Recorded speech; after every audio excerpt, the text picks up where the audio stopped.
con molta tristezza e anche con molto banalmente, l'autostazione è stata usata, e lo dico, come mezzo di lotta politica.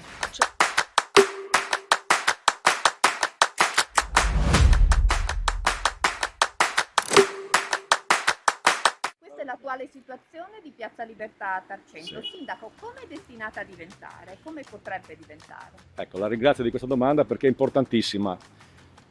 L'attuale Piazza Libertà di Tarcento è destinata, come si può vedere, parzialmente a parcheggi per le automobili e alle corriere, che adesso in questo momento non ci sono, comunque nella parte diciamo più vicino agli alberi, più dalla parte sinistra, quindi da una parte parcheggi per le automobili e dall'altra le corriere. Quest'area, nella nostra previsione urbanistica, è prevista che venga recuperata alla cittadinanza, ovvero diventerà pedonale, con delle sedute, possibilmente, con delle piantumazioni di alberi o di piante, in maniera che viene recuperata quest'area, perché la nostra intenzione è quella di spostare parcheggi delle autocorriere e parcheggi delle automobili private nel lato in cui verrà realizzata questa, o dovremmo realizzare dal punto di vista urbanistico, questa fermata per le autocorriere, lato ovest della Piazza Libertà. Perché questo posto non va bene? Dunque, questo posto non va bene innanzitutto perché c'è uno studio, e questo studio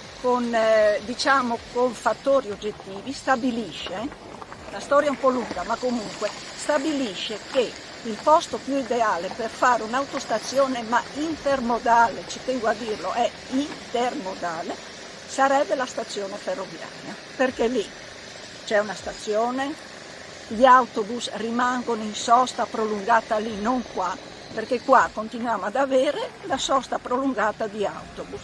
Partono da là, vengono su lungo l'asse della viale della stazione, arrivano qua. C'è una pensilina, fanno salire o scendere i passeggeri e se ne vanno via, cioè molto semplice. Qui si ridurrebbe la piazza di Tarcento a essere in subordine a questa nuova stazione delle autocorriere, in quanto dimensionalmente verrebbe un monumento più grande di quel piccolo monumento che è la piazza. Sindaco, su questa variante alcune criticità, una raccolta di 500 firme, accuse da parte dell'opposizione di un presunto conflitto di interessi e di opacità su un'opposizione che sarebbe giunta dall'Indegil. Qual è la verità? Guardi, è ovvio che un argomento del genere suscita dibattito. Io rispetto le persone che si sono dichiarate contrarie, alcune anche firmando un documento, come anche però rivendico la mia libertà, il mio dovere di proporre una soluzione per quest'area che, come si vede adesso, non è delle migliori proprio per un centro come la città di Tarcento. Allora, io non l'ho votata perché purtroppo dentro la variante c'era l'autostazione. Io avevo chiesto lo stralcio, ma già dall'inizio, l'ho chiesto più volte e non è stato possibile farlo, non hanno voluto, non lo so perché. Allora, in linea di massima si prevede la realizzazione di una saletta ad un piano, quindi 3 metri, 3 metri e mezzo, coperta con un tetto a verde.